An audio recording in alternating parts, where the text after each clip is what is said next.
Welcome back everybody to Neutrality Studies today with Bienvenue à tous dans Neutrality Studies. Aujourd'hui, nous faisons le point avec mon ami et collègue Ian Proud. Ian, bienvenue à nouveau. Bonjour Pascal, très heureux de te revoir. Moi aussi, je suis ravi de te revoir. Cette fois, pas en personne comme nous l'avions fait à Tbilissi, mais c'est quand même très bien de te voir. Dis-moi Ian, tu es un ancien diplomate britannique. Tu as vu beaucoup de diplomatie au fil des années. Et en ce moment, nous assistons de nouveau à une absence totale de diplomatie.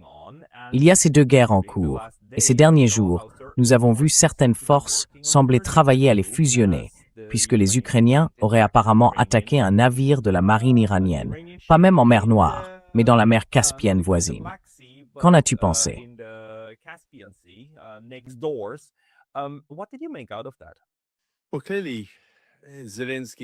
Eh bien, clairement, Zelensky, l'un de ses objectifs, me semble-t-il, est de maintenir les Américains dans le combat et de maintenir Trump dans le combat. Vous savez, en Ukraine, cette guerre devrait vraiment prendre fin parce qu'elle dévaste absolument l'Ukraine et au passage dévaste aussi en quelque sorte le peuple ukrainien. Elle se heurte également à une résistance intérieure croissante parce que la plupart des Ukrainiens veulent que la guerre se termine. Mais Zelensky ne veut pas que la guerre se termine, pour ses propres raisons. Et une partie de sa stratégie consiste à maintenir l'intérêt de Trump. Et bien sûr, le meilleur moyen d'y parvenir, c'est aussi de se retourner contre l'Iran, d'ouvrir un second front. Donc, en frappant un genre de cargo iranien dans la mer Caspienne, il fait en quelque sorte signe à Trump qu'il est de son côté, me semble-t-il.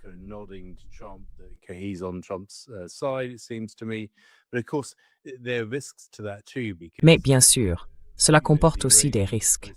Car vous savez, la technologie iranienne des missiles balistiques a montré une certaine efficacité depuis le début de la guerre, en février. Il y a donc un risque que l'Ukraine soit désormais confrontée non seulement à une intensification des attaques de missiles balistiques de la part de la Russie elle-même, mais aussi de l'Iran. Et dans une situation où l'Ukraine a en quelque sorte perdu sa capacité à réellement intercepter les missiles, parce qu'elle manque de batteries de missiles antiaériens et de munitions, ses villes et sa population vont devenir de plus en plus vulnérables. Cela semble donc être une nouvelle tentative désespérée de Zelensky. Mais il ne semble pas vraiment réfléchir aux intérêts de son peuple, qui souffrira si l'Iran commence à s'impliquer, et vous savez, à frapper directement l'Ukraine.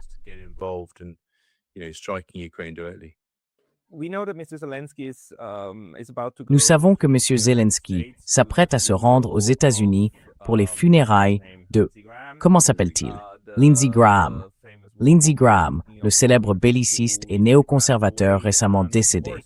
Et bien sûr, il y rencontrera probablement aussi Donald Trump. Pensez-vous que cela va maintenant être une nouvelle tournée de diplomatie de guerre afin de lever des fonds et de convaincre les États-Unis de continuer à financer la guerre en Ukraine?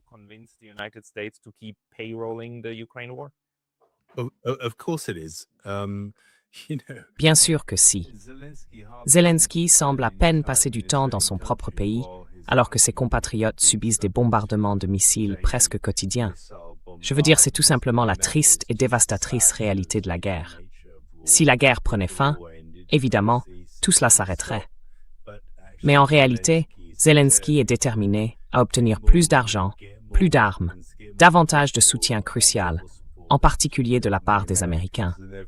Et donc, clairement, son objectif, en se rendant aux États-Unis, n'est pas vraiment de rendre hommage à Lindsey Graham, quelqu'un qui personnellement ne me manquera certainement pas, mais de mobiliser davantage de soutien pour la guerre. Et c'est absolument évident. Je veux dire, il est toujours en déplacement. Il était au Royaume-Uni hier, sur une base navale britannique, où il parlait de capacités supplémentaires de brouillage de drones.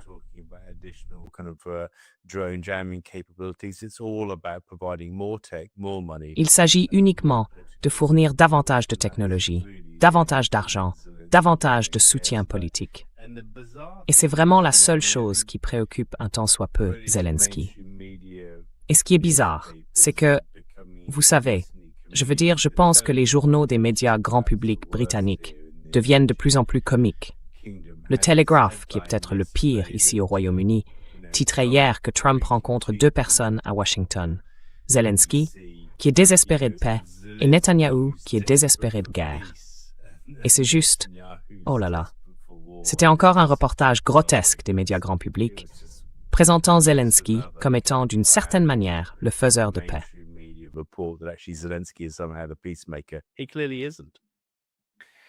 Il ne l'est clairement pas.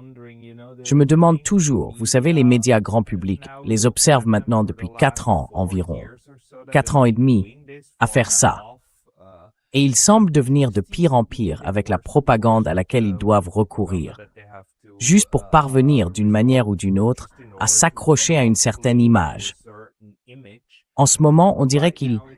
Est-ce que les médias grand public en Occident, disons au Royaume-Uni, ont déjà dépassé le stade où ils essayaient de faire croire qu'en réalité, l'Ukraine était en train de gagner? Parce qu'on dirait qu'ils commencent à comprendre que sur le champ de bataille, elle ne gagne pas du tout.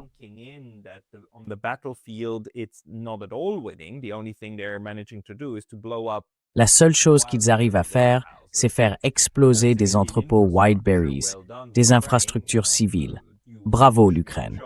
Vous avez choisi une cible énorme, un entrepôt immense, et vous avez réussi à le frapper et à y tuer des civils. On dirait que c'est la seule chose qu'ils aient à leur actif.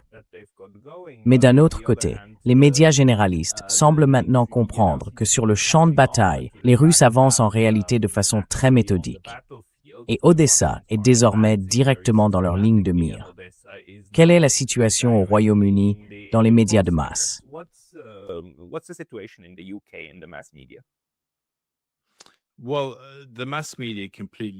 Eh bien, les médias de masse censurent complètement toute véritable analyse, je dirais. Même pas le vrai débat, mais la vraie analyse. Vous savez, de vraies preuves. Et il manque cette perspective stratégique sur la guerre. Alors bon, vous savez, les attaques contre Wildberries, les choses qui explosent, les grosses explosions, ça fait de bonnes photos dans les journaux. Vous savez, on les présente comme des signes de succès. Évidemment, les frappes contre les raffineries de pétrole. Pas seulement le fait qu'elles aient lieu, mais le fait qu'elles aient lieu de plus en plus profondément à l'intérieur de la Russie. Il y en a eu une à Tyumen récemment, qui est vraiment, vraiment très loin de l'Ukraine. Et, vous savez, le fait que l'Ukraine puisse faire ça est présenté comme un signe qu'elle a des capacités encore meilleures pour, en quelque sorte, mettre véritablement la Russie à genoux.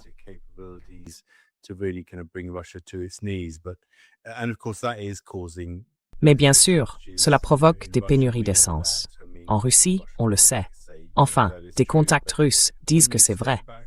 Mais si on prend du recul, en réalité, personne ne réfléchit vraiment à la stratégie de cette guerre. Et ça a toujours été une guerre d'usure. Les guerres se gagnent par les économies, pas par les armées. Comme nous le savons, la Russie a la base industrielle, la taille économique, la taille de population et la capacité industrielle nécessaire pour continuer à se battre bien plus longtemps que l'Ukraine. Et comme vous le dites, de petites avancées, très progressives, sont réalisées sur le champ de bataille. Mais ce n'est pas vraiment ça, leur stratégie, me semble-t-il. Du côté russe, ils cherchent surtout à épuiser complètement les Européens et les Ukrainiens.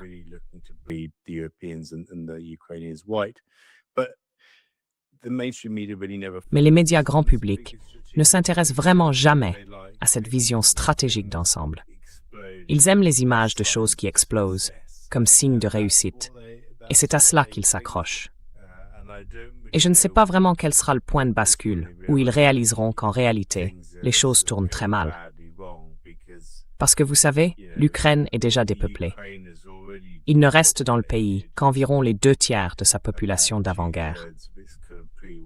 Il y a un retraité pour chaque actif. Elle dépend totalement de l'aide économique, vous savez, venue de l'Occident. Elle connaît d'énormes problèmes d'absence sans autorisation, avec des gens qui désertent. Une contestation intérieure croissante, alors que la mobilisation forcée se passe très mal. Et les gens se retournent, vous savez, contre les agents de recrutement dans les rues.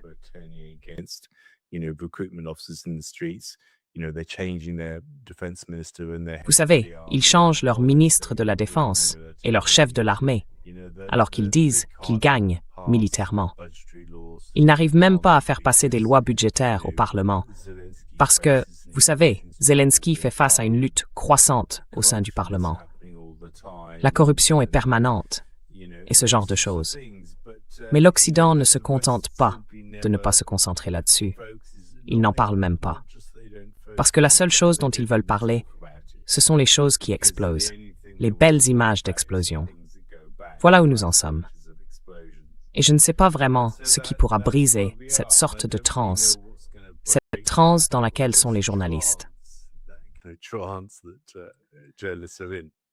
Hey, just a very quick note. The best way to support Bonjour, juste un petit mot très rapide. La meilleure façon de soutenir cette chaîne, c'est de vous inscrire à mon Substack gratuit. Vous pouvez aussi aider avec un abonnement payant ou acheter certains de nos nouveaux produits dérivés sur neutralitystudies.com.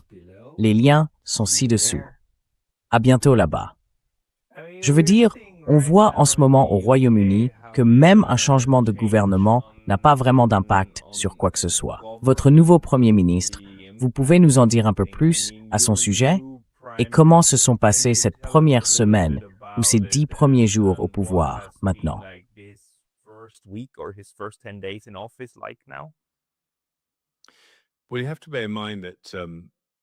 Eh bien, il faut garder à l'esprit que ces grandes priorités concernent la politique intérieure.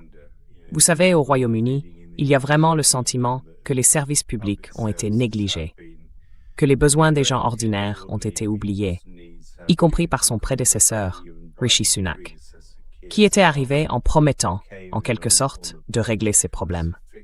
Au Royaume-Uni, notre dette représente 100% du PIB. Nous avons les coûts de service de la dette les plus élevés du monde développé, et pourtant, nous devons dépenser davantage. Beaucoup de gens veulent que nous consacrions plus d'argent à la défense et à ce genre de choses. Donc sa priorité absolue, c'est en quelque sorte de régler ça.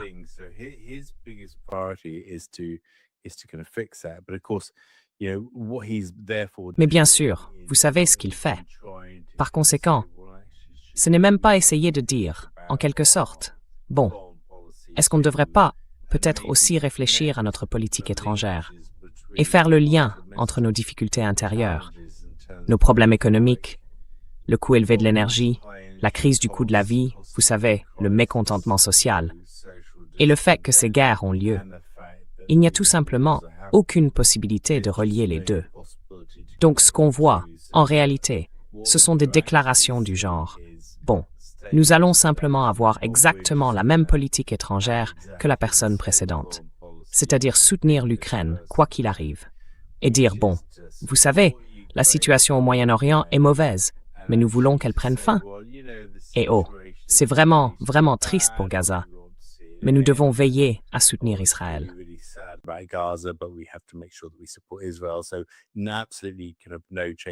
Donc, absolument aucun changement.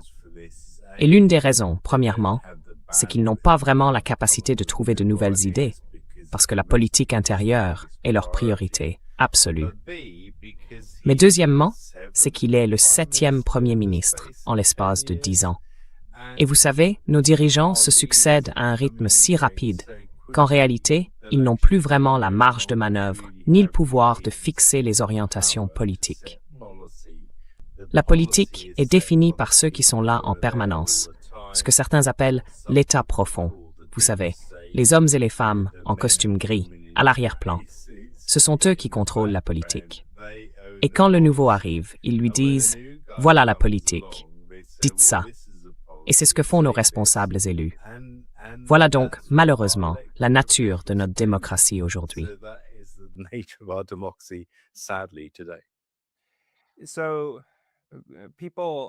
Les gens, les visages, vont et viennent, mais le programme reste le même. Et ce programme semble encore aujourd'hui très fermement anti-russe et favorable à la guerre. Enfin non, pas favorable à la guerre contre l'Iran. En Europe, la guerre contre l'Iran n'est pas populaire, mais il n'y a pas d'opposition non plus. De ce que je perçois actuellement, les dirigeants européens, y compris au Royaume-Uni, restent tout simplement silencieux sur le sujet, n'est-ce pas? Un peu comme aux États-Unis. Faites ce que vous avez à faire. Nous n'allons nous opposer à rien, mais nous n'allons pas non plus nous joindre directement à vous. Ou alors, quelle est votre perception de leur approche dans ce cas-ci, par rapport à cette agitation très très bruyante en faveur d'une guerre contre la Russie?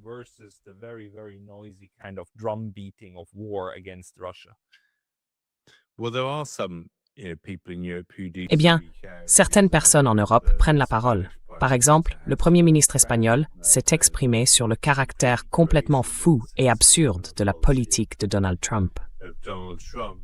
Mais bien sûr, les Européens se sentent moins capables de le faire.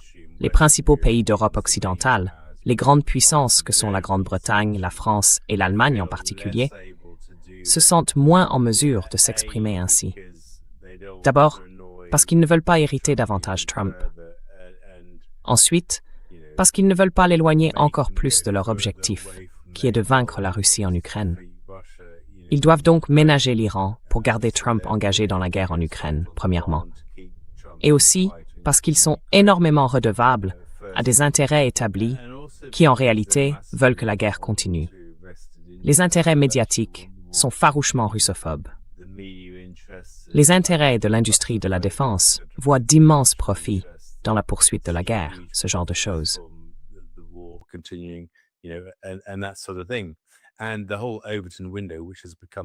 Et toute la fenêtre d'Overton s'est tellement rétrécie qu'en réalité, les élus sont désormais prisonniers d'une politique qu'ils ne définissent même plus.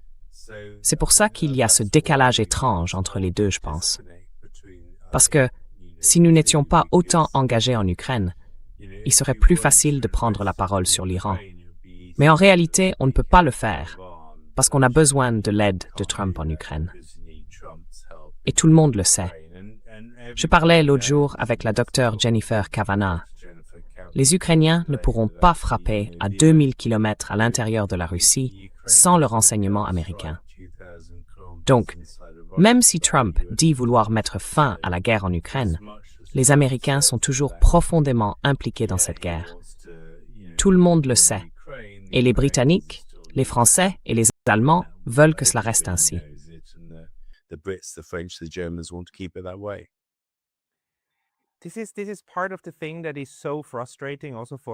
C'est aussi ce qui est tellement frustrant, je crois, pour nous ici, qui essayons de faire une analyse. Parce que toute cette mise en scène fait en réalité partie intégrante de cette guerre, n'est-ce pas? La guerre se mène autant dans l'esprit et le cœur des gens que sur les écrans de télévision. Cela permet aux États-Unis de prétendre être un acteur extérieur neutre qui ne fait que proposer des solutions pour mettre fin à cette horrible guerre. Alors qu'en réalité, ils sont bien sûr le moteur de la poursuite de ce massacre du côté de l'OTAN. Voyez-vous une forme de résistance à cela dans la population en général? J'ai l'impression que la frustration des populations européennes face à ces guerres augmente réellement, et en particulier que l'opposition à Donald Trump en Europe semble grandir. Quel est votre ressenti quant à la perception de l'opinion publique?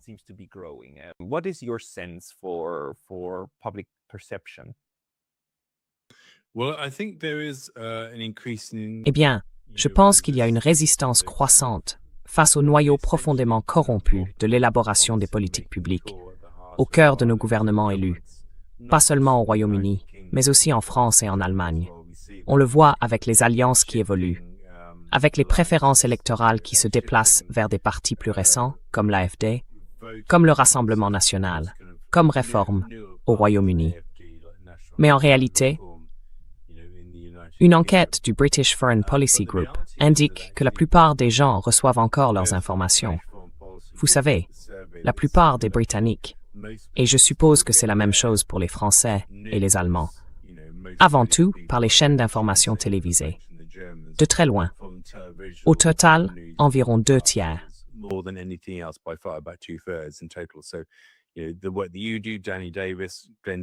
Le travail que vous faites, Danny Davis, Glenn Diesen, Alexander Mercouris et d'autres, est vraiment important. Mais vous ne représentez encore qu'une toute petite part de l'ensemble des sources par lesquelles les gens accèdent à l'information. Cela est en train de changer, mais cette évolution va mettre plusieurs années à se faire sentir. Et les médias grand public sont, dans leur immense majorité, plutôt favorables à la guerre. Il est donc très, très difficile de faire évoluer la perception du public quand tout ce qu'on voit, ce sont des photos et des images d'Ukrainiens, avec des gens qui disent « Oh, n'est-ce pas formidable ?» et des Royal Marines qui abordent un pétrolier russe, ce qui en réalité ne change absolument rien au tableau d'ensemble, au modèle d'exportation de la Russie et à ce genre de choses.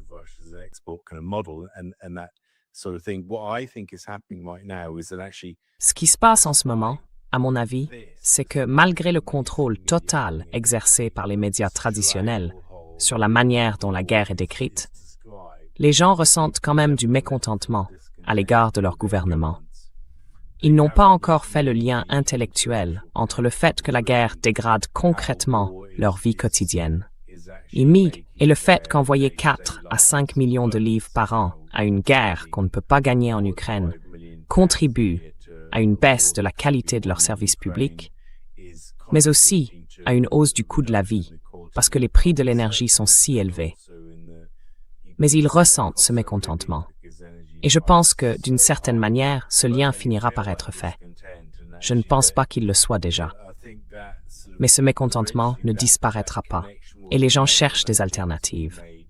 Et les alternatives disponibles, ce sont ces gens qui disent « Mais pourquoi ne pourrions-nous pas simplement avoir une relation normale avec la Russie ?»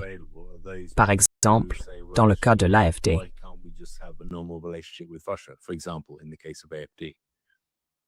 Yeah, and I mean, since you've worked in Russia for many years, Puisque vous avez travaillé en Russie pendant de nombreuses années, quel regard portez-vous sur la manière dont ils gèrent aujourd'hui cette situation?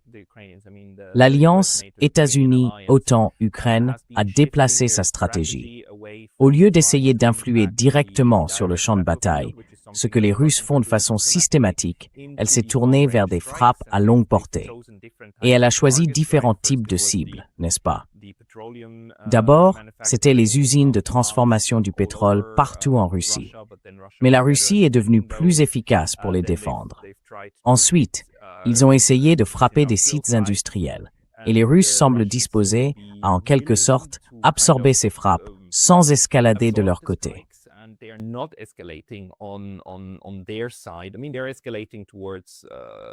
Je veux dire, ils intensifient la pression vers Odessa.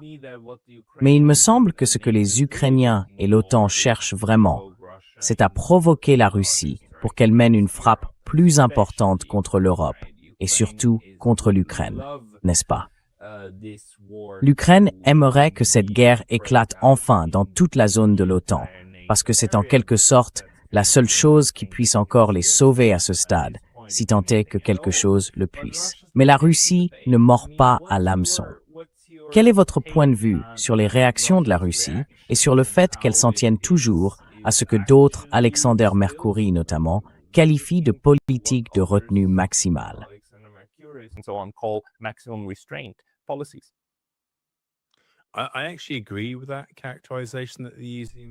Je suis en fait d'accord avec cette caractérisation. Ils font preuve d'une retenue maximale. Et bien sûr, les gens qui regardent les informations des grandes chaînes de télévision au Royaume-Uni ne peuvent pas le voir. Parce que tout ce qu'ils voient, c'est par exemple un centre commercial qui a été frappé hier par un missile balistique en représailles directes à une base militaire. Donc vous savez, ils voient des missiles russes tomber et ils disent « Eh bien, la Russie est ce pays terroriste et maléfique. » Ils ne font pas le lien avec les missiles ukrainiens qui frappent des raffineries de pétrole russes et des dépôts situés sur des bases militaires. Il suffit que les Russes fassent ces mauvaises choses, et donc l'Ukraine doit faire la même chose en retour, par exemple.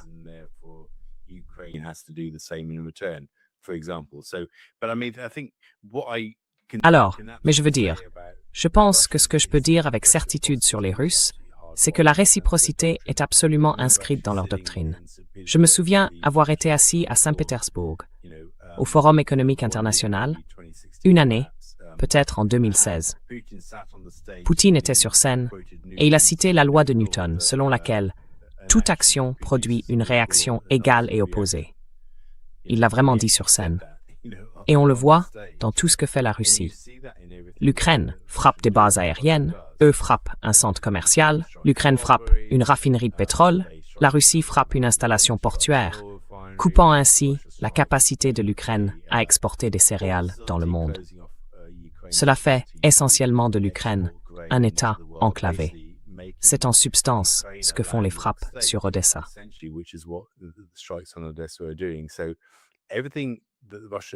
Donc, tout ce que fait la Russie aujourd'hui s'inscrit pleinement dans une logique de réciprocité.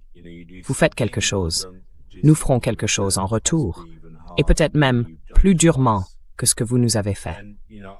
Et je dis souvent aux gens qui ne sont jamais allés en Russie, qui n'ont jamais vraiment rencontré de Russes, que si vous proposez à un Russe votre amitié et une poignée de main, il sera votre ami pour la vie. Si vous l'invitez à se battre, il relèvera le défi et essaiera de vous frapper plus fort que vous ne l'avez frappé. C'est simplement, vous savez, ma compréhension de leur doctrine. Après avoir vécu avec des Russes, échangé avec eux et m'être fait des amis parmi eux.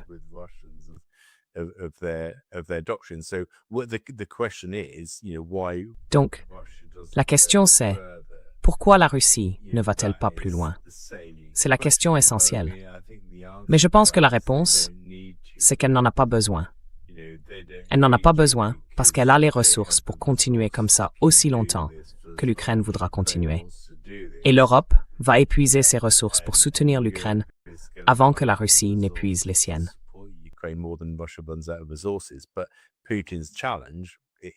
Mais le défi de Poutine, en réalité, c'est de savoir comment il gère les différentes factions en Russie. Il y a des jusqu'au-boutistes, comme les Karaganov et d'autres, qui disent « Eh bien, on devrait simplement larguer une bombe nucléaire quelque part en Ukraine, ou frapper un dépôt en Ukraine sur le territoire de l'OTAN et faire monter l'escalade de cette façon. » Steve Jeremy explique très bien comment ce scénario de guerre, une frappe conventionnelle contre l'OTAN, pourrait se dérouler. Et cela ne se passerait probablement pas très bien pour l'Europe elle-même. Mais malgré tout, Poutine ne veut pas faire ça. Premièrement, parce qu'il n'en a pas besoin. Et deuxièmement, parce qu'au fond, je pense qu'il garde l'espoir d'une forme de rééquilibrage, de normalisation des relations avec l'Europe à long terme. Et il est conscient des risques bien plus catastrophiques pour la Russie d'une escalade avec l'OTAN, même si l'OTAN pourrait elle aussi souffrir gravement dans ces circonstances.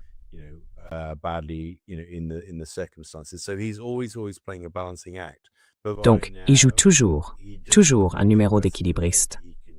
Mais à ce stade, il n'a pas besoin d'escalader. Il peut simplement répondre coup pour coup, appliquer cette logique de réciprocité, vous voyez, aussi longtemps qu'il le faut, tout en gérant ces groupes qui veulent qu'il frappe plus fort. Et d'une certaine manière, ça l'aide aussi de faire ça. Parce que vous savez, quand Karaganov dit « Eh bien, larguons une bombe nucléaire quelque part », ça répand effectivement la peur et la panique en Europe. Et Poutine, vous voyez, ne prend jamais vraiment part à cette discussion. Vous avez les Medvedev qui parlent des torpilles nucléaires, Poutine, lui, ne dit jamais rien. Mais ça fait aussi partie du jeu. Il y a aussi une certaine dimension qui consiste à effrayer les Européens.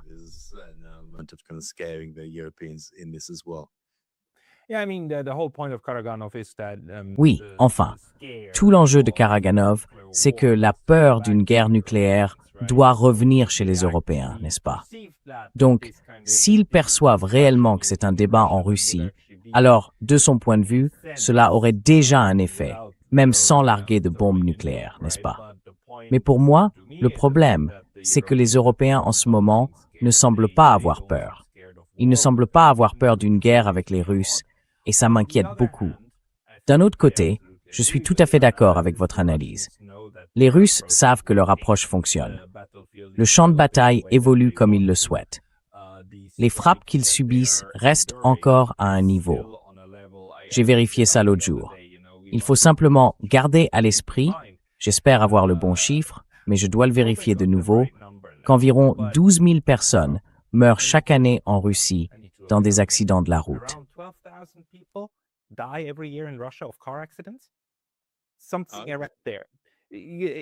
Quelque chose comme ça. Je vais vérifier à nouveau, juste pour être sûr de l'avoir bien compris.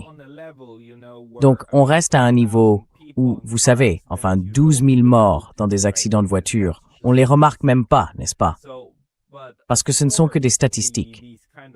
Mais bien sûr, ce genre de frappes, et ainsi de suite, venant d'Ukraine, ne sont pas massives en ce sens. En revanche, elles ont un impact politique assez important sur l'opinion publique en Russie, et c'est certainement un danger. D'un autre côté, comme pour l'Iran, je pense que la Russie et l'Iran estiment tous deux avoir trouvé comment répondre aux attaques qui arrivent, et ils sont prêts à appliquer cette réponse sur le long terme. À votre avis, combien de temps l'Europe est-elle encore réellement capable de tenir? Parce que si c'est maintenant un jeu consistant à voir qui tiendra le plus longtemps, il me semble que l'Europe pourrait bien être celle qui s'essoufflera la première.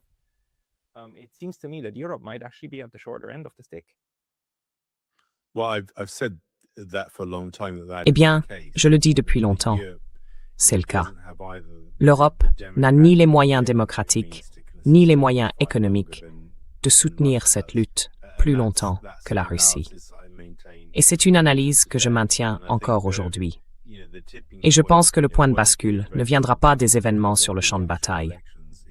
Il viendra d'élections réelles dans les différents pays eux-mêmes, qui entraîneront une forme de changement dans l'équilibre des pouvoirs de ces pays. À commencer par la France l'an prochain, avec l'élection présidentielle, où vous savez, Le Pen a de très très bonnes chances de l'emporter. Et cela pourrait avoir des implications sismiques, non seulement pour la politique intérieure française et la relation de la France avec l'Union européenne, mais aussi pour la relation de l'Europe avec la guerre en Ukraine.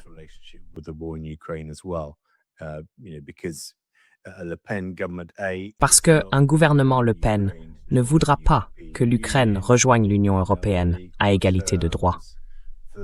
Pour la première fois, le genre de vérité que vous savez, les gens refusent de dire, à savoir que l'Ukraine est en réalité une patate trop chaude pour qu'on la laisse entrer dans l'Union européenne, serait bien davantage mise en lumière par les Français, qui diront « Eh bien, on ne va pas donner les subventions de nos agriculteurs français aux agriculteurs ukrainiens. » C'est quelque chose que tout le monde sait. La politique est exactement la même, mais personne n'en parle jamais. Donc voilà. Et ils diront, en fait, et d'ailleurs, pourquoi envoyons-nous tout cet argent à l'Ukraine pour qu'elle mène une guerre qu'elle est en train de perdre, alors que son pays s'effondre et devient un État défaillant à la périphérie de l'Europe?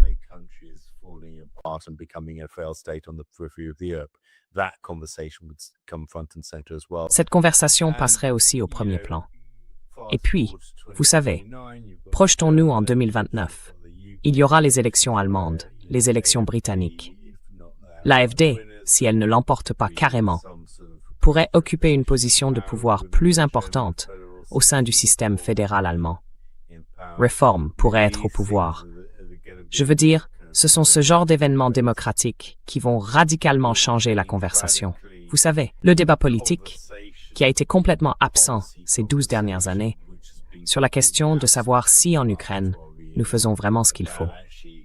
Donc je pense que ce sont ces changements démocratiques qui vont tout changer.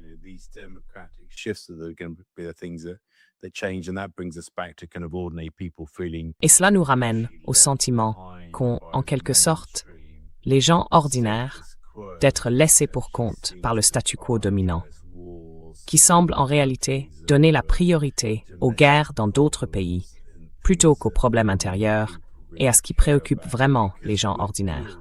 Parce que nous savons tous que les gens ordinaires ne savent pas vraiment grand-chose de la Russie ou de l'Ukraine. Ils pensent à leurs besoins au quotidien, à la santé et au bonheur de leurs enfants, à savoir s'ils ont de quoi manger sur la table. C'est cela qui préoccupe les gens. Au bout du compte, c'est cela qui déterminera l'issue de la guerre en Ukraine. La politique étrangère commence et se termine toujours chez soi.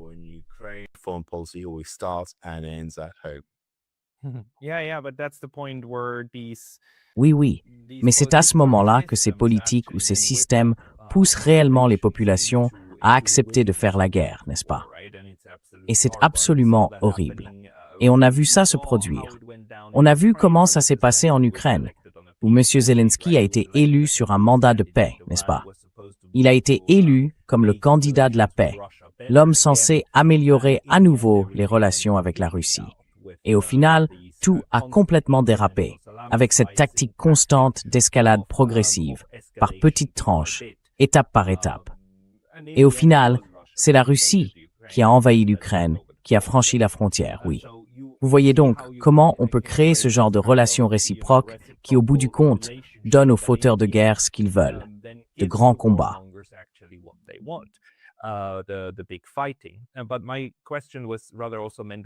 Mais ma question portait aussi sur la situation économique, parce que les sanctions que les Européens ont imposées à la Russie exercent déjà une pression considérable sur les économies européennes, qui se désindustrialisent et qui ont perdu l'accès à des sources d'énergie bon marché. Et maintenant, avec la guerre en Iran, nous avons une nouvelle crise énergétique qui frappe à nouveau durement les Européens. À votre avis, dans combien de temps les prix de l'essence, et surtout ceux du diesel et du kérosène, vont-ils réellement augmenter en Europe? Car nous approchons maintenant de l'épuisement de ces réserves stratégiques dans lesquelles plusieurs pays ont puisé, en particulier les États-Unis. Avez-vous une idée de notre situation économique actuelle?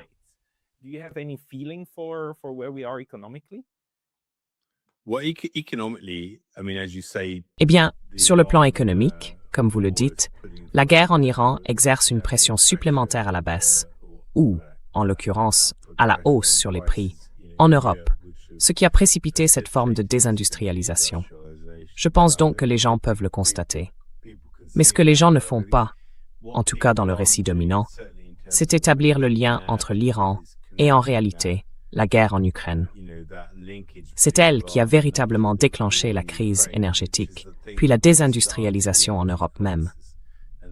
Ils essaient donc de rejeter toute la faute sur la guerre en Iran et de dire, si nous mettons fin à la guerre en Iran, alors la crise énergétique prendra fin elle aussi.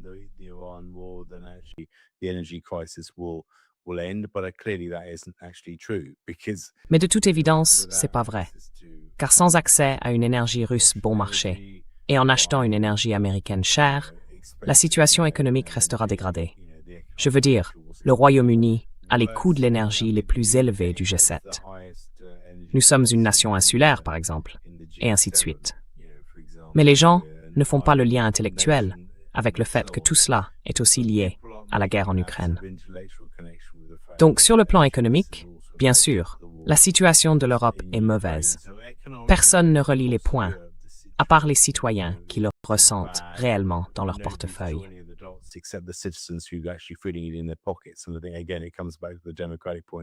Et encore une fois, on en revient à la question démocratique. En réalité, nos gouvernements ne mettent pas en place de bonnes politiques économiques qui garantissent un coût de la vie supportable, des économies capables de créer des emplois et des opportunités pour les gens et d'assurer des services publics. On en revient toujours à ça. Et en réalité, la situation en Europe est assez mauvaise. Les citoyens ordinaires le ressentent de plus en plus. Ils ont le sentiment que leurs gouvernements ne mettent pas réellement en place les réponses politiques dont ils ont besoin pour résoudre la situation. Je pense que c'est là l'un des fondements du mécontentement et du sentiment de dépossession politique que l'on observe partout en Europe aujourd'hui. Et cela finira par survivre à la guerre en Ukraine, que les citoyens eux-mêmes considèrent ou non cette guerre comme un facteur de causalité.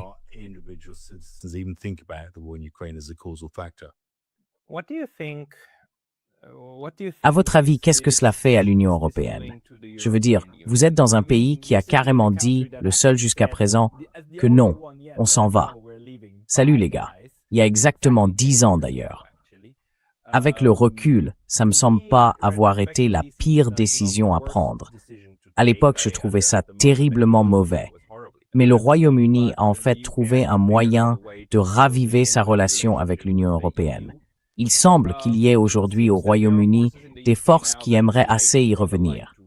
Mais je ne pense pas qu'elles disposent d'une quelconque majorité. Cela dit, ces gens-là ne cherchent pas forcément à avoir des majorités. Ils font ce qu'ils peuvent faire. Parce que je me pose la question en ce moment. Je veux dire, l'Europe est tellement au fond d'un trou qu'elle a creusé elle-même, que je me demande simplement comment elle va pouvoir en sortir.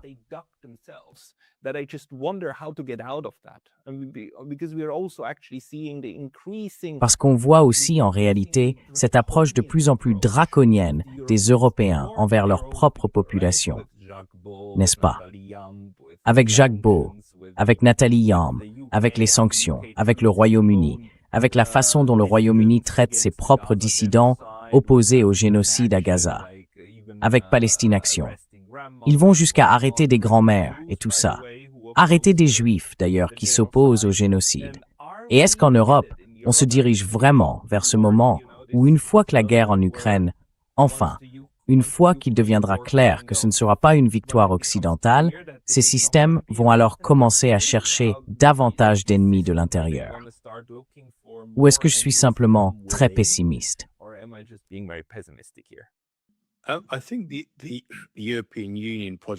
Je pense que le projet de l'Union européenne lui-même est en réalité soumis à une pression considérable. Et je pense que c'est parce que son objectif, sa raison d'être, ont changé. Ils ont changé à cause des forces bureaucratiques au sein des institutions européennes, qui exigent en fait toujours plus de pouvoir et d'autorité pour elles-mêmes, au détriment des nations souveraines qui font partie de ce projet.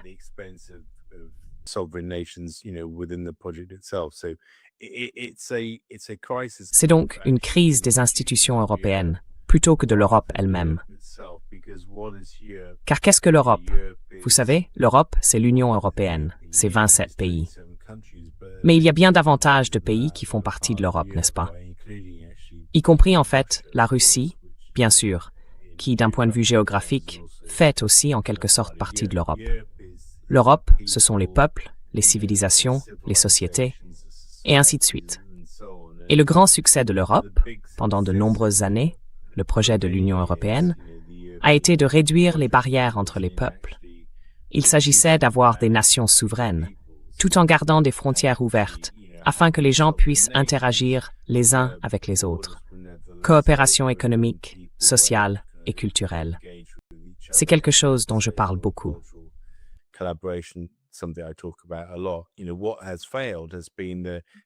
Vous savez, ce qui a échoué, c'est cette évolution progressive vers la politisation, la militarisation du projet européen lui-même. En devenant toujours plus centralisé, il donne le sentiment que la souveraineté des États-nations s'érode, et les citoyens réagissent très mal à cela. C'est pour ça que ce qui se passe aujourd'hui en France, en Allemagne et au Royaume-Uni se produit. Beaucoup de gens aiment l'idée de voyager en Europe, mais ce qu'ils ne veulent pas, et c'est particulièrement vrai au Royaume-Uni, c'est que des responsables non élus à Bruxelles prennent des décisions pour les Britanniques. Des décisions de plus en plus déconnectées de ce que veulent les Britanniques. Au fond, le résultat du Brexit est venu de ce sentiment d'être dépossédés de leur pouvoir, chez les Britanniques, a fini par conduire les gens à décider que tout bien pesé, ils devaient partir.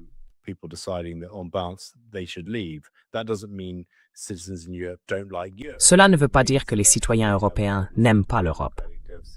Cela veut dire qu'en réalité, ils ont des problèmes avec le déficit démocratique des institutions européennes. Ce que cela nous amène à dire, c'est que si l'on observe une sorte de changement dans la politique européenne, vous savez, au sein des États-nations, j'espère que cela conduira à une forme de déclin maîtrisé des institutions elles-mêmes et à un recentrage sur ce qui compte dans l'Europe, les peuples d'Europe, la communauté européenne, y compris les Russes et bien sûr les Ukrainiens et les Moldaves. Mais je pense qu'en réalité, le risque le plus important, c'est que tout le projet s'effondre. Et cela créerait des risques encore plus grands de conflits, et ainsi de suite. C'est peut-être ce que vous espérez. Mais oui, le déclin maîtrisé, c'est mon espoir. J'espère que nous obtiendrons ce type de modèle.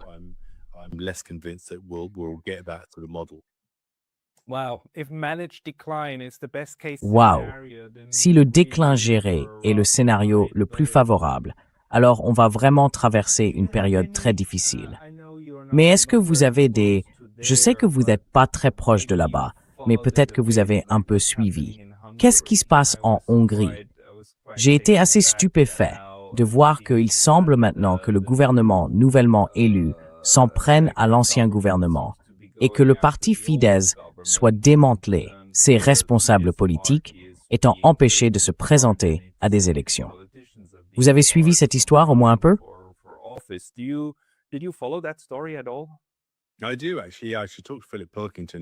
En fait, oui.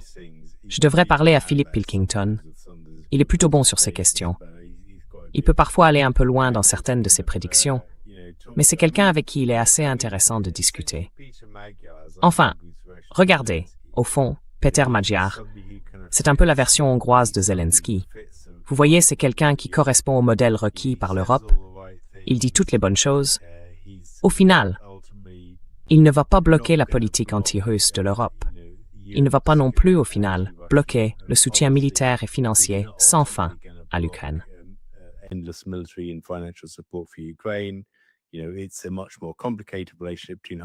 C'est une relation bien plus compliquée entre la Hongrie et l'Ukraine, comme nous le savons.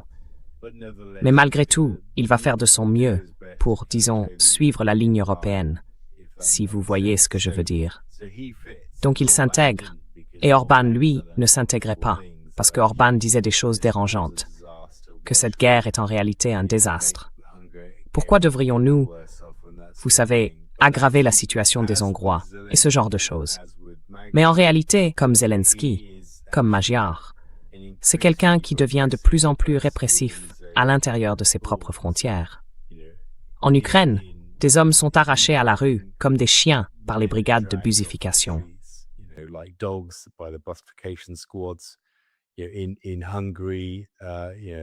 En Hongrie, on peut demander à un président de se retirer en raison de ses affiliations politiques. Des groupes d'opposition peuvent être fermés, des universités peuvent être fermées, les médias publics peuvent être supprimés.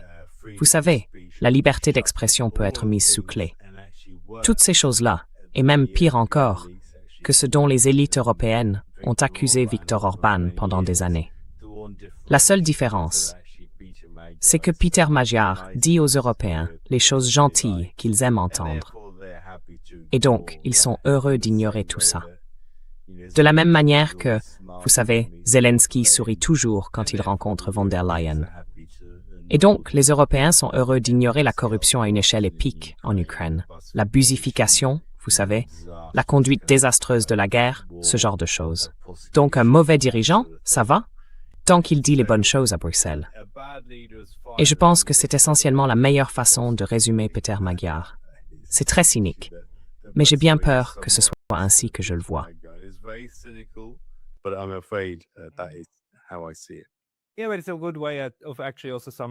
Oui, c'est aussi une bonne façon de résumer où nous en sommes en Europe. Je dirais que le plus grand changement que nous avons vu ces 10 dernières années par rapport aux décennies précédentes, c'est que du moins de mon point de vue, auparavant, tout le discours sur les droits de l'homme, sur le droit, sur la diplomatie, était plus ou moins crédible.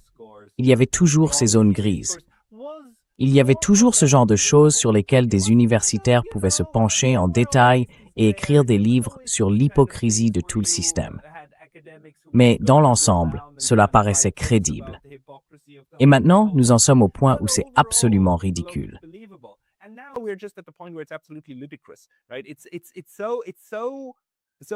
C'est tellement éloigné de la réalité que nous comprenons réellement. Ah non, ce sont des actes de langage qui n'ont rien à voir avec ce qui se passe et tout à voir avec celui qui les commet. Nos amis peuvent faire tout ce qu'ils veulent. Ils pourraient descendre dans la rue et assassiner des enfants, ce qu'ils font littéralement à Gaza, n'est-ce pas? Et nous continuerions à les appeler la seule démocratie du Moyen-Orient. Magyar pourrait faire la même chose en Hongrie. Nous continuerions à le présenter comme un bon ami de la démocratie, et ainsi de suite. Mais si quelqu'un de l'opposition politique, quelque part, fait ne serait-ce qu'une chose vaguement similaire, on le dénoncera comme le pire des dictateurs et comme une menace pour la démocratie. Et désormais, cela devient plus clair. Vous avez aussi le sentiment que nous y voyons plus clair, au moins dans nos milieux.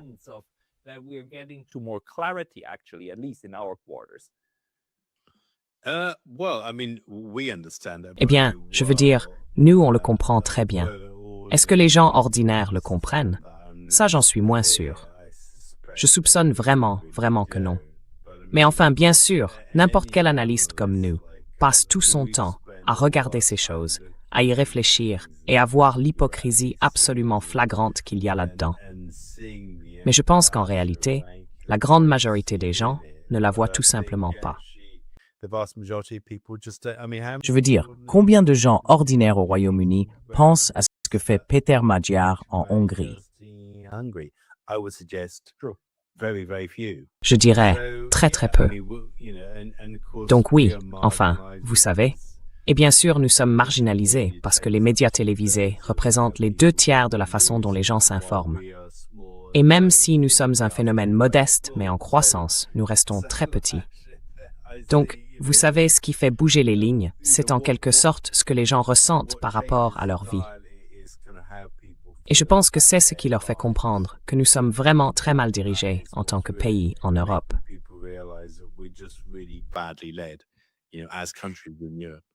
But 10 years ago, like, Mais il y a 10 ans, est-ce que vous aviez l'impression que, oh non, l'Occident était une bête tellement hypocrite? Moi non. Et vous? Pour moi, c'est nouveau, enfin relativement nouveau. Je veux dire, je suis très désillusionné par la situation en Europe. Et vous? Il y a 10 ans, vous étiez déjà désillusionné? Ou est-ce qu'à l'époque, ça allait encore? Were you already 10 years ago disillusioned, or was it still fine back then? Eh bien, il y a 10 ans, j'étais à Moscou. Donc oui, j'étais déjà assez désillusionné parce que je me disais pourquoi est-ce qu'on fait ça? Pourquoi ne peut-on pas simplement régler ce conflit et avoir des relations normales avec la Russie? Évidemment, la question ukrainienne est difficile. Mais nous avons ce genre de plan de paix. On aurait pu, en quelque sorte, les mettre en œuvre à travers Minsk II et ce genre de choses. Ce que, soit dit en passant, les Britanniques et les Américains ont en quelque sorte, vous savez, détourné. Et les Russes, eux, voulaient vraiment ça. Ils voulaient savoir.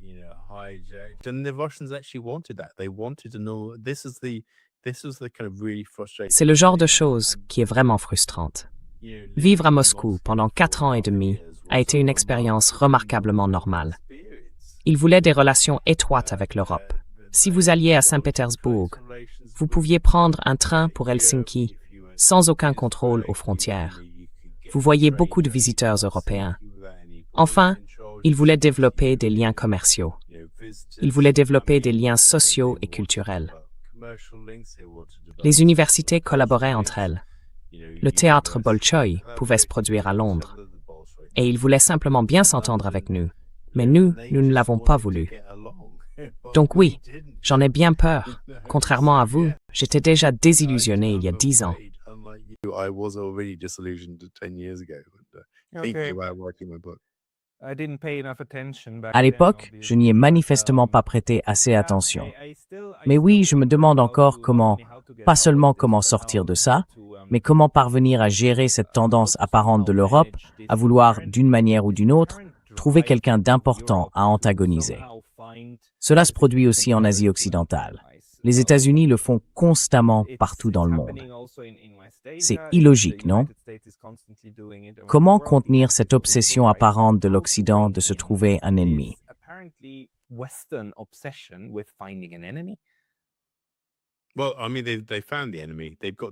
Eh bien, je veux dire, ils ont trouvé l'ennemi. Ils ont leur ennemi éternel, la Russie.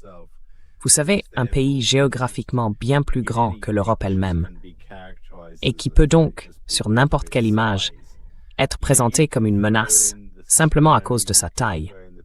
Vous savez, on peut y mettre de la neige, des images d'ours avec leurs longues griffes. Ça offre toutes ces formidables occasions de dire « c'est une menace pour nous ». Et puis au fait, ils ont 6000 armes nucléaires. Alors voilà. Et ce sont des slaves, donc ils sont différents de nous.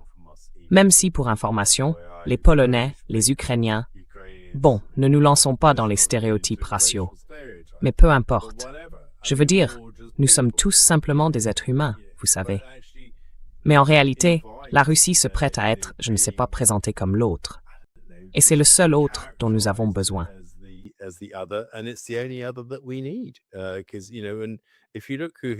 Parce que, vous savez, quand on regarde l'histoire, chaque fois qu'un dirigeant politique d'un État est en difficulté, qu'est-ce qu'il fait? Il trouve un ennemi pour mobiliser en quelque sorte le soutien de l'opinion publique. Eh bien, cet ennemi, c'est la Russie. Mais la Russie ne veut pas être perçue de cette façon. Très clairement, non.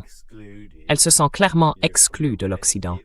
Elle se sent aussi menacée par la Chine, à l'Est. Parce que, si vous êtes à l'ouest de la Russie, c'est là que se trouvent toutes les plus grandes villes. Si vous êtes à l'est de la Russie, vous avez une densité de population d'1 à 2 personnes par kilomètre carré. Donc, la façon dont les gens décrivent la Russie est complètement erronée. Quand vous rencontrez des Russes, ils sont comme nous. Ce sont des gens vraiment gentils, si vous êtes gentil avec eux.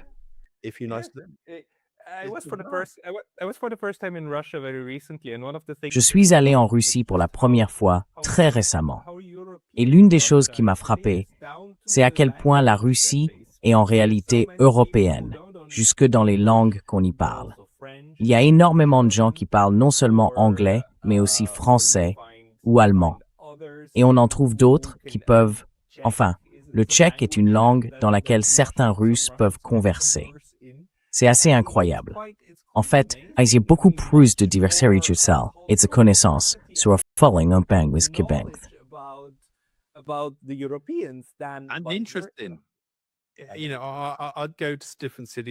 Vous savez, j'allais dans différentes villes, en dehors de Moscou, et on trouvait des pubs anglais, des pubs écossais. Je suis allé une fois dans un bar à cocktail. Devant, il y avait un taxi noir anglais de Londres, garé là, juste pour afficher ce côté anglais. Les gens sont toujours... Vous savez, ce type, enfin, ses déclarations sont assez extravagantes. Mais il me parlait l'autre jour d'une nouvelle marque de bière anglaise qu'ils ont en Russie et qui... Enfin voilà. J'aime cet intérêt pour tout ce qui est européen. Même à l'époque de l'Union soviétique, il y avait cette fascination pour la culture européenne. Vous savez, les Russes ne veulent pas se sentir isolés du monde. Le monde les fascine. Mais ce sont aussi des gens très fiers. Et quand ils se sentent menacés, ils ripostent. Ça ne veut pas dire qu'ils ne veulent pas avoir une relation normale avec nous. J'ai toujours pensé que c'était ce qu'ils voulaient.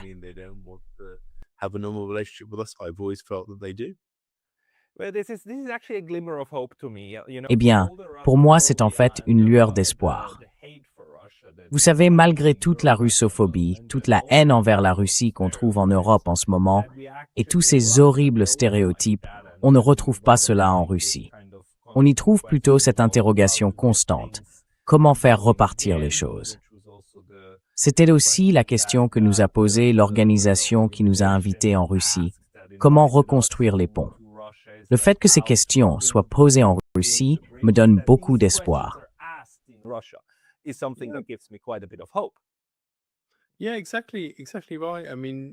Oui, exactement. Exactement. Je veux dire, vous savez, les Russes sont toujours totalement déconcertés de voir pourquoi les Européens les détestent autant. Bien sûr, oui, il y a la guerre. On dit, eh bien, il y a la guerre. Oui, mais pourquoi y a-t-il la guerre? Parce que, regardez l'histoire de la Russie. Les Mongols, les Lituaniens, les Suédois, les Français, les nazis, et ainsi de suite. Ils ressentent une menace venue de l'étranger. Mais en réalité, si vous leur tendez la main de l'amitié, ils vous la tendront en retour. J'en suis absolument certain.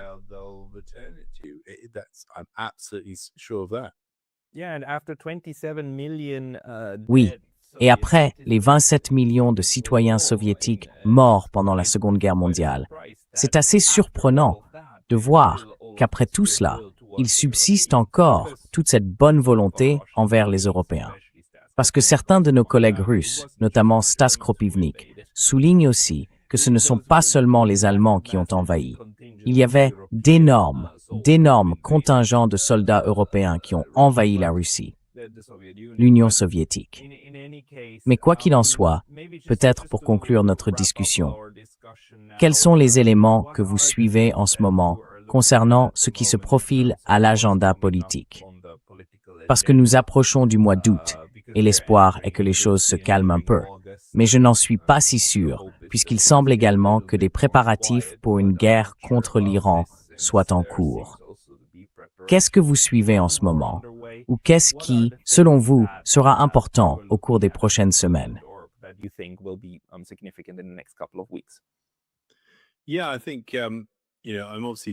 Oui, je pense que, vous savez, je me concentre évidemment beaucoup en ce moment sur l'agenda britannique et sur ce qui façonne la politique étrangère du Royaume-Uni. Mais malheureusement, je vois très peu de changements, en particulier par rapport aux premières déclarations du gouvernement Burnham. L'attention se porte donc sur la guerre en Iran et sur la grande question. Combien de temps Trump peut-il continuer à jouer ce jeu? Plus on se rapproche des élections de mi-mandat. Enfin, le grand point d'ancrage politique de cette période, ce seront les élections de mi-mandat aux États-Unis. Et en réalité, plus on s'en approchera, plus la pression s'exercera sur Trump pour qu'il trouve une forme de résolution.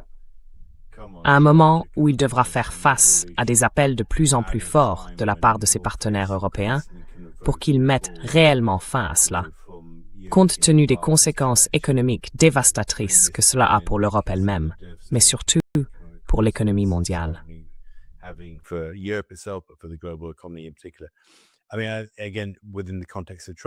Je veux dire, encore une fois, dans le contexte de Trump, j'aimerais reparler à Michael Hudson de cette géoéconomie.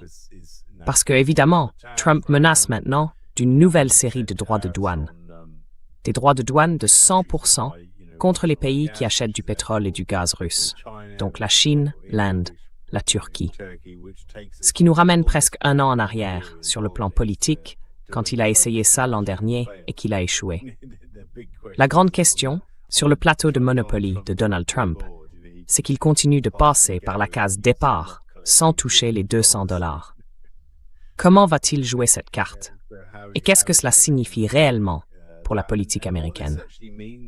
Parce que je suis absolument certain qu'un démocrate ou un républicain soit au pouvoir, je ne suis pas sûr que cela change vraiment la mentalité de Washington en matière de politique étrangère. Donc la grande question, c'est comment l'Europe peut-elle se sauver et avoir réellement sa propre politique? Et comment la Grande-Bretagne peut-elle se sauver et avoir sa propre identité avec identité en matière de politique étrangère, qui lui permette de prendre davantage ses distances avec les Américains et qui ne considère pas une plus grande séparation entre les Européens et les Américains comme une sorte de grande menace stratégique, ce qui nous rend encore plus vulnérables face aux Russes.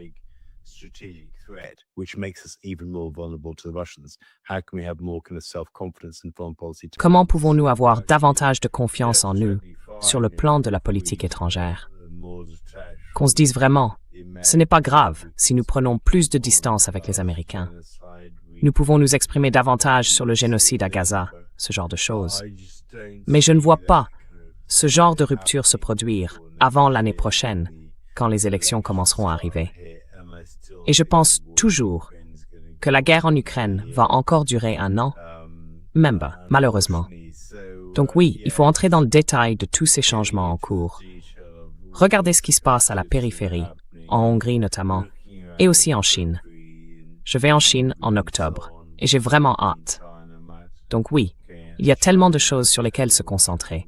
Mais le grand moment décisif, ce seront les élections de mi-mandat.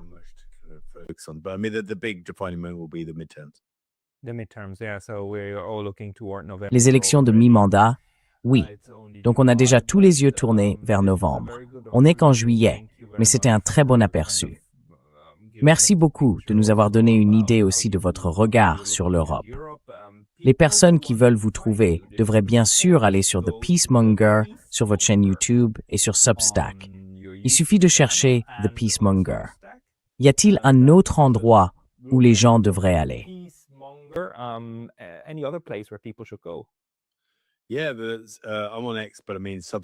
Oui, je suis sur X.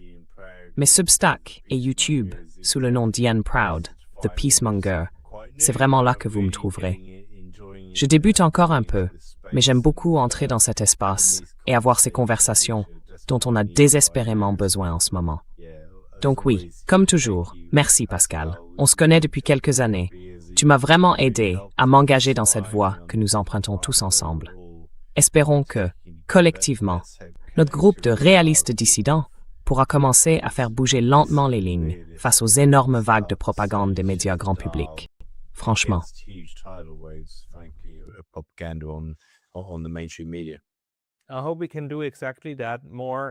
J'espère que nous pourrons faire exactement cela. Davantage de discussions, davantage de cerveau, davantage de voix, afin non seulement d'analyser ce qui se passe, mais aussi peut-être de donner quelques perspectives sur la manière d'améliorer les choses. Ce serait formidable. Et encore une fois, tout le monde, si vous voulez suivre Yen, tapez son nom sur Google. Retrouvez The Peacemonger sur YouTube et sur Substack. C'est vivement recommandé. Il est très très actif, surtout sur Substack, à l'écrit. C'est une plateforme formidable. Yen, félicitations pour cela et à la prochaine. Merci Pascal, c'est toujours un plaisir. À très bientôt.